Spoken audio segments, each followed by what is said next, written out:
she mentioned that she's concerned about puffiness around the eyes, discoloration, darkness, lack of skin tone. I wasn't quite sure what you meant by that, so that's a good way to get more conversation going, because if there's anything that's not clear to you, it's important to really get that dialogue going, because what I find is that the block that people have when they're making recommendations is they don't have enough information to make an effective recommendation. And it puts them in a very kind of a stressful position because they're concerned about not being expert enough.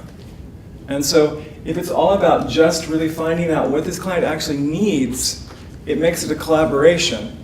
And you never have to sell anything. It's all about providing solutions. So talk about the skin tone issue a bit. Well, it's skin tone, but it's also pigmentation. So when I look at my face, it might be different than what other people see, but I think that I have a lot of red. I think I have a lot of uneven skin tone. Certainly I have darker circles under my eyes, and I have really uneven cheeks. So I have natural sort of festooning under this right eye. So if you take a look at my cheek height this way, I'm really uneven.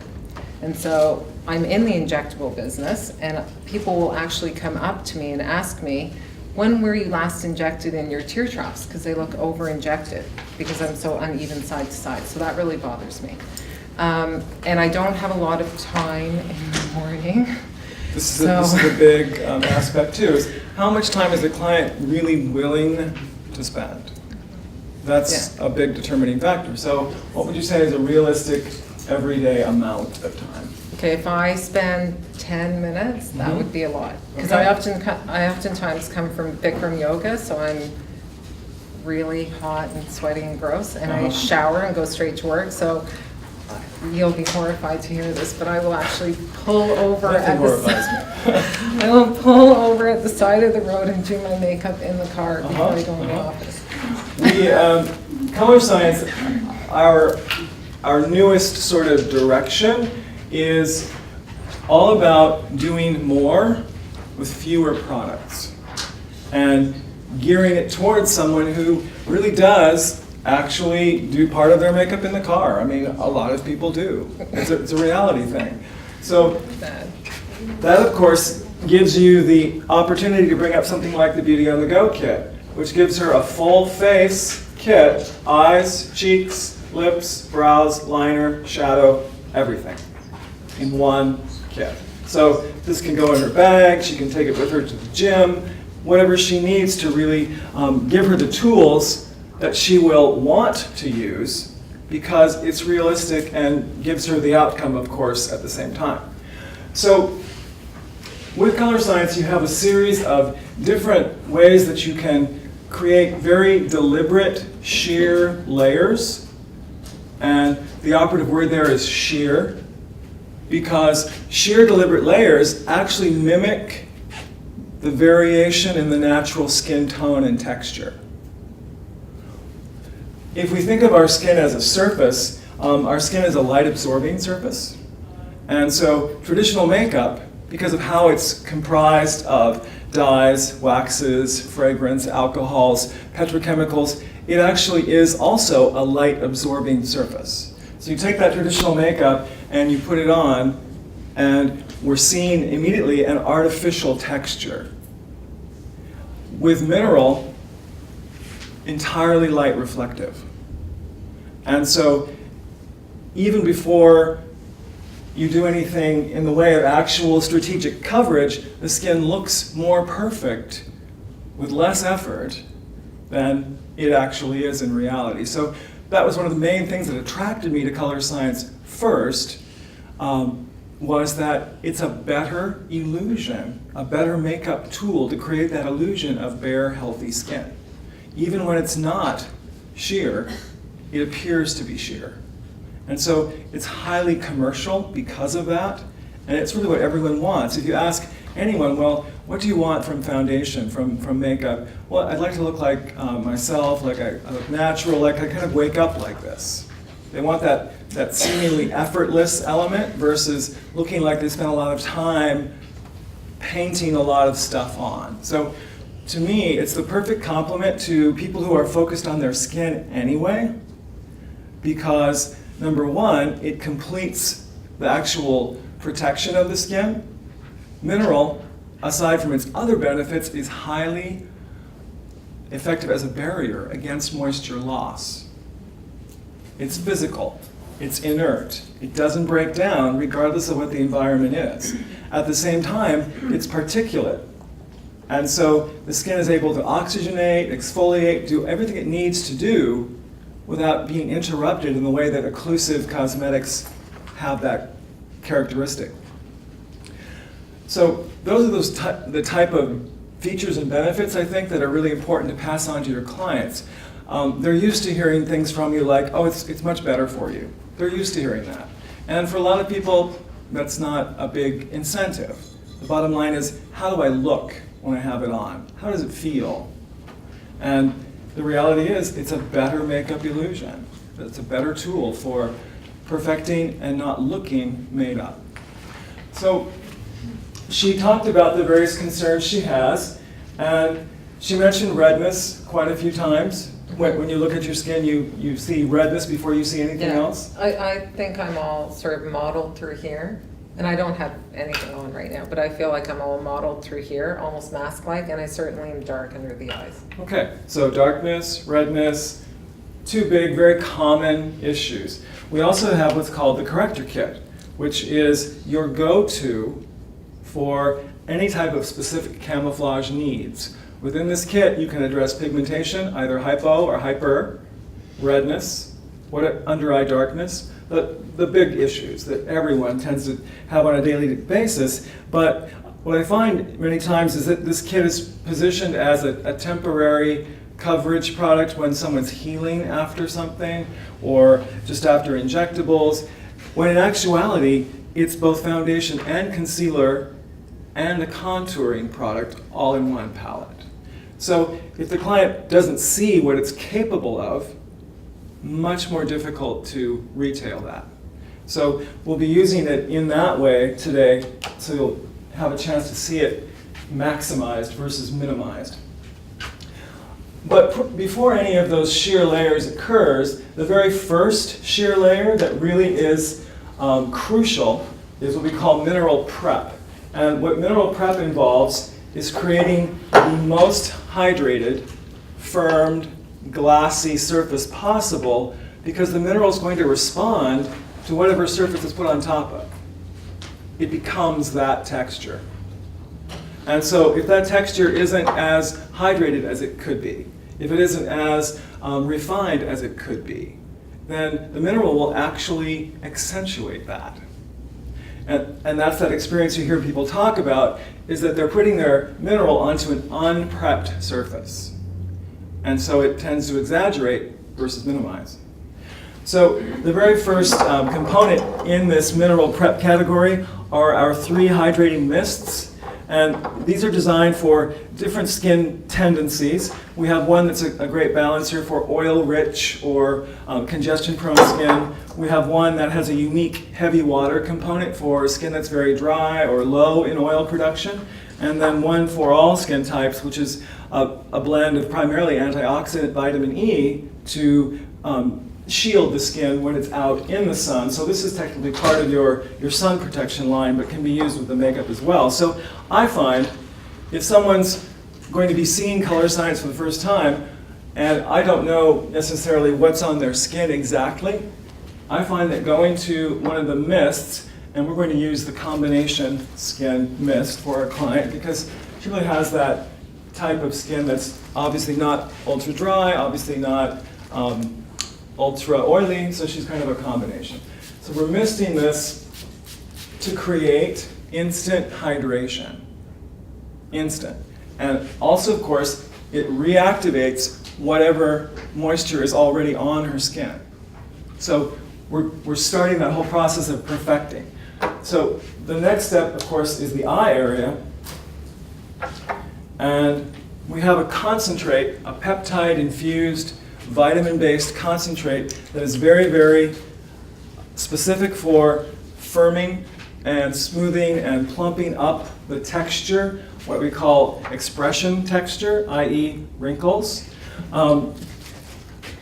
And this also activates with your mist, and you can spot treat anywhere where cosmetics would tend to collect and crease and settle. So this eliminates that issue prior to your makeup application. If they have issues with lack of firmness around the lips, it's a great place for that. The key is it's a concentrate. It needs to go ideally onto a pre-hydrated surface. The next component is the lip area. And we have a trio of products for the lip. We call the lip restoration. It involves a serum, which is an exfoliating serum, an enzyme exfoliant. So we all know that if the lip isn't smooth, putting color on a rough, cracked lip, disaster. So what you want is to start your whole color application by ensuring that you have that smooth lip surface.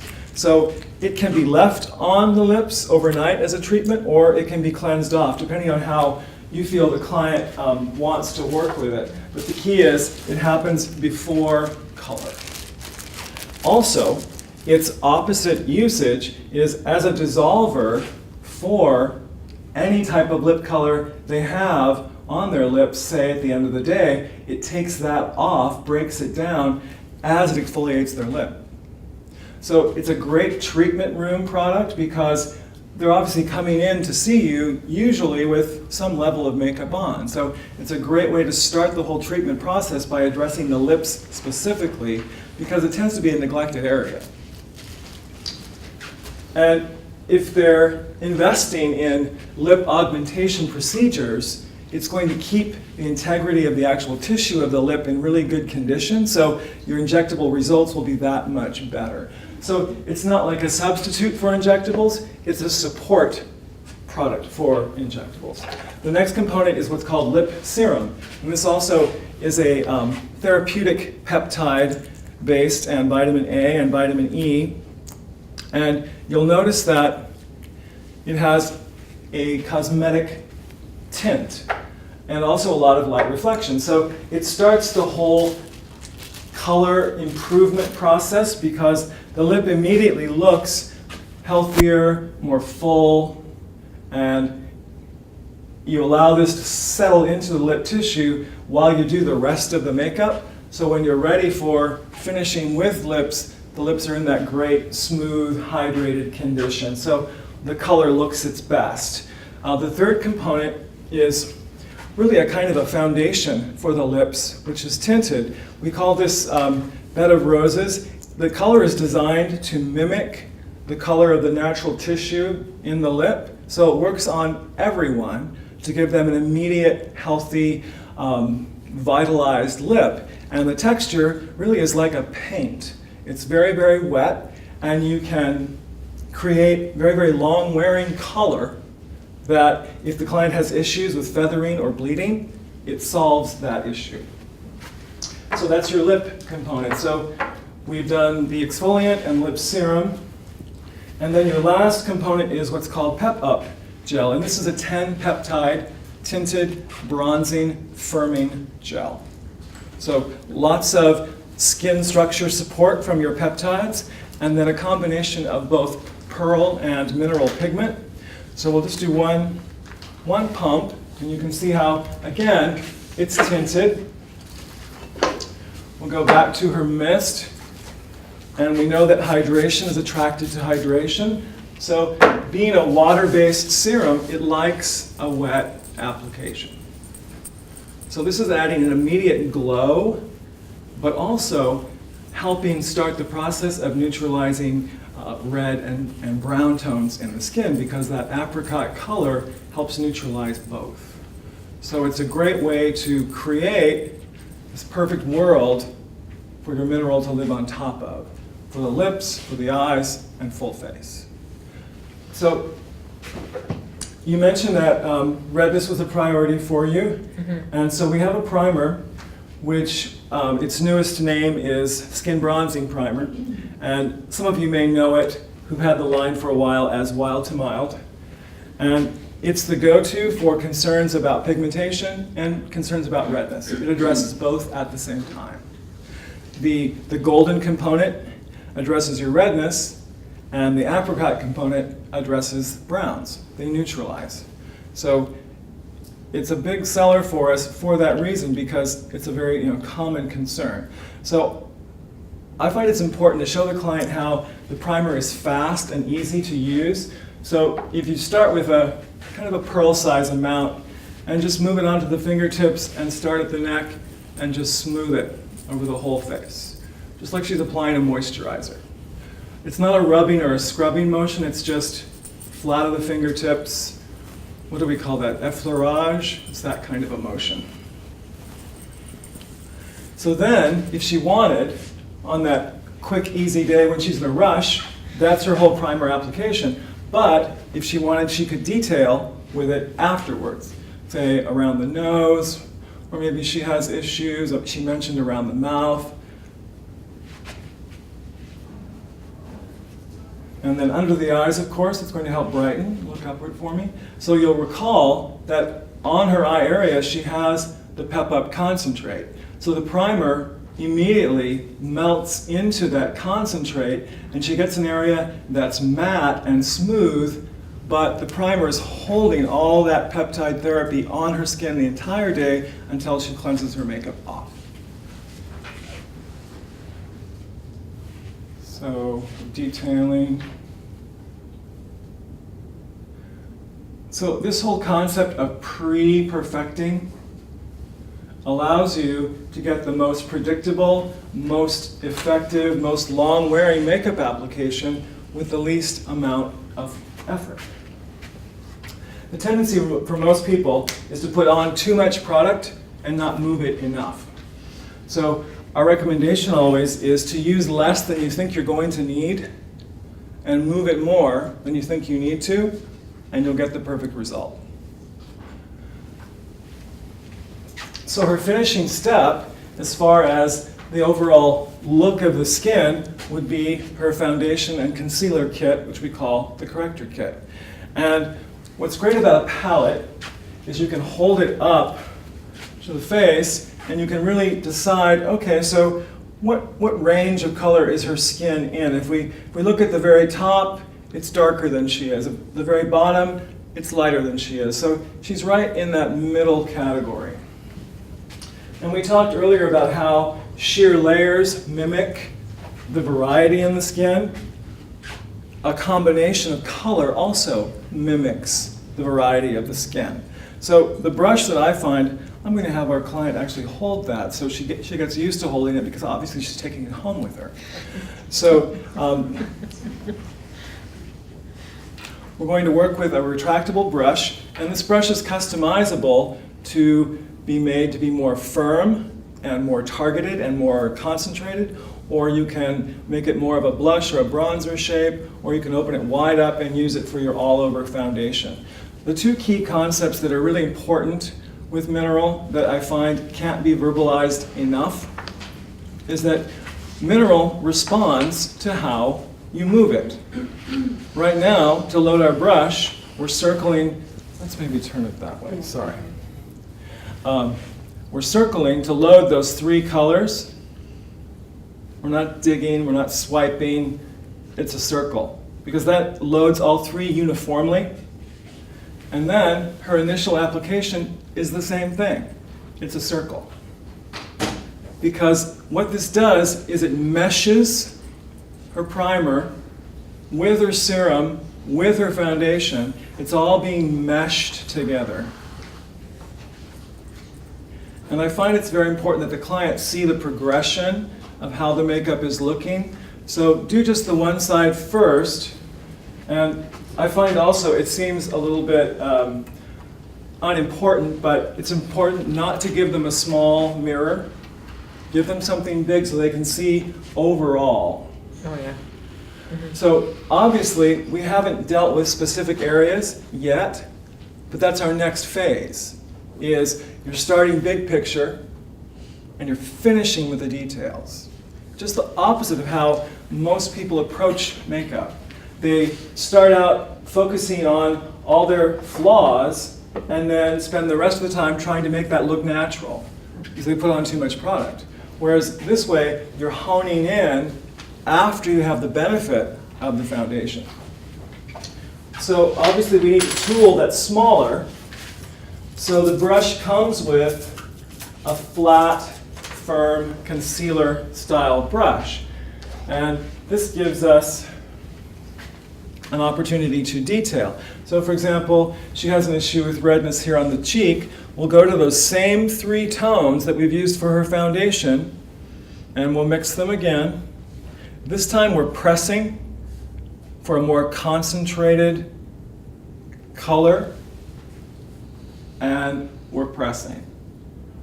And it's that simple that it's just the opposite of what we were doing earlier. You're barely moving the mineral at all. When you approach it this way, it gives you full camouflage results. But we're only focusing on that area specifically, and then we can move up to, say, the under eye area, and she mentioned that she was concerned with darkness there, so we'll detail that area. And again, you've got that primer, you've got that serum. It's not dry at all, and so the mineral mimics that hydrated area, but allows it to stay smooth versus being too shiny. So we'll go down to the nasolabial area. She might have redness issues there. And then she mentioned that around the mouth was a concern. So we could go back to our larger brush. We can make it more firm for concentrated deposit, those same 3 tones. And this time we'll press and roll versus circles.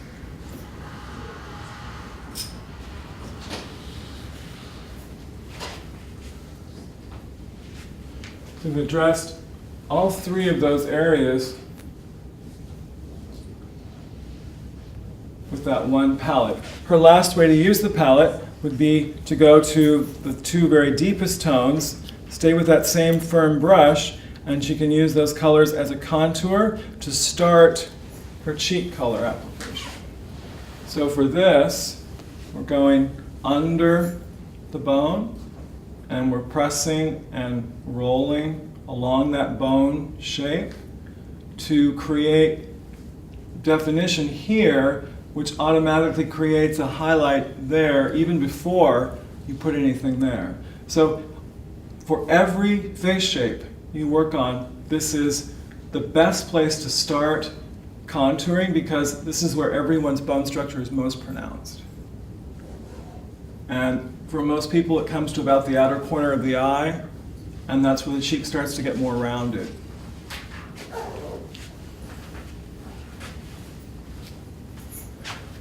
So I've deliberately done one side completely, so we have a basis for comparison, and she has a basis